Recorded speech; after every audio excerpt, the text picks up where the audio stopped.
Bonjour, mon nom c'est Larissa et aujourd'hui dans cette vidéo, j'aimerais partager avec toi sur l'évangile de Jésus-Christ ou encore la bonne nouvelle de Jésus-Christ. Donc j'aimerais parler avec toi sur en quoi est-ce qu'elle consiste, de quoi est-ce qu'elle parle.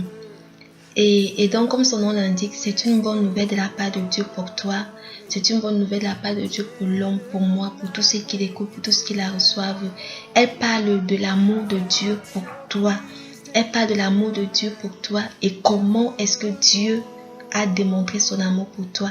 Elle révèle comment Dieu rend l'homme juste et agréable devant lui. Pas sur la base de ses œuvres, des œuvres de l'homme, mais par le moyen de la foi en Jésus-Christ. C'est-à-dire, elle ne parle pas de ce que tu dois faire pour être juste et agréable devant Dieu, mais elle parle plutôt de ce que Dieu lui l'a fait, afin de te déclarer juste, afin que tu puisses t'approcher devant lui sans être condamné, sans être coupable, sans que sa colère ne s'abatte sur toi, qui a été de donner son Fils unique afin de subir sur lui la colère de Dieu à cause de nos péchés. Donc maintenant, par le moyen de la foi en lui, en Jésus et en ce qu'il a fait, Dieu te déclare donc juste. Donc la bonne nouvelle décrit, c'est-à-dire c'est une description, elle décrit l'amour de Dieu pour toi.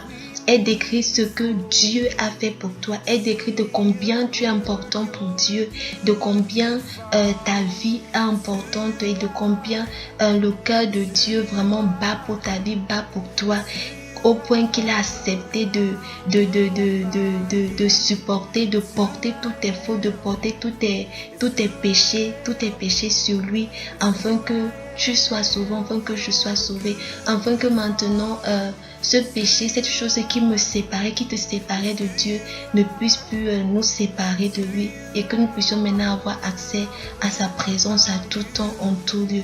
La bonne nouvelle ne parle en aucun cas de ce que tu dois faire pour être agréable à Dieu, mais parle, comme j'ai dit, de ce que Dieu a fait, afin que tu puisses être réconcilié avec lui. Ce n'est rien d'autre qu'une lettre d'amour de Dieu pour toi. Ce n'est rien d'autre qu'une expression de l'amour de Dieu pour toi, de ce qu'il a été capable de faire pour toi, de jusqu'où Jésus a été capable d'aller afin de te démontrer de te démontrer son amour et de t'accueillir à nouveau dans ses bras. Et cette bonne nouvelle se trouve dans le livre qu'on connaît comme la Bible. Donc, j'aimerais t'encourager aujourd'hui, te dire que la Bible n'est pas un livre qui te juge. La Bible n'est pas là pour te juger. La Bible n'est pas là pour te dire que si tu ne fais pas ceci, Dieu va te frapper, Dieu va t'envoyer en enfer. Mais elle est là plutôt pour te dire, parce que Dieu t'a aimé, parce que l'amour de Dieu pour toi est tellement profond, parce que Dieu t'aime pas à cause de ce que tu fais.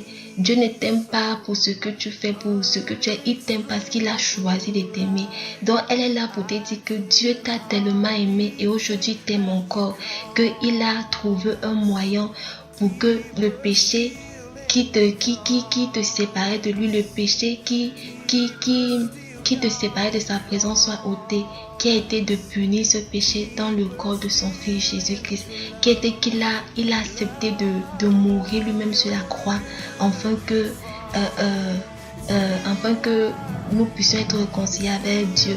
Parce que s'il fallait que chacun meure pour ses péchés, on n'allait plus... il allait encore rester vraiment de la dette à payer. Donc j'aimerais vraiment t'encourager. La Bible te parle de qui est Dieu. La Bible, la bonne nouvelle de Jésus-Christ te parle de qui est Dieu. Elle te parle de ce que tu es pour Dieu, et elle te parle de ce que Dieu a été capable, de ce que Dieu a fait pour toi. Ne la lis plus avec une condamnation, mais lis-la vraiment comme une lettre d'amour, comme une déclaration d'amour pour toi. Et plus tu crois, tu reçois cela, vraiment l'amour de Dieu va envahir ton cœur et tu vas voir ta vie transformée, ta vie changer. C'est une bonne nouvelle parce que tu n'as rien à faire que de croire seulement en Jésus. C'est une bonne nouvelle parce que tout ce qu'il fallait faire, Dieu l'a déjà fait. C'est une bonne nouvelle pour toi parce que tu n'as qu'à la recevoir et recevoir la vie de Dieu et recevoir la réconciliation avec Dieu et recevoir à nouveau que Dieu t'embrasse et te couvre de bisous d'amour et que tu vives vraiment la transformation la transformation que Jésus opère lorsqu'il entre dans ta vie. Donc, sois vraiment encouragé. La bonne nouvelle n'est pas là pour te condamner, mais elle est là pour te déclarer que maintenant en Jésus, tu es juste, tu es pardonné, tu es restauré, tu es réconcilié en Dieu. Elle est là pour te dire que Dieu t'aime. Et voilà comment il a manifesté son amour pour toi. Alors, sois béni et n'oublie pas que Dieu t'aime. Amen. It's who you are. It's who you are. It's who you are, and I'm loved by you. It's who I am. It's who I am. It's who I am. You're a good, good Father. It's who you are. It's who you are.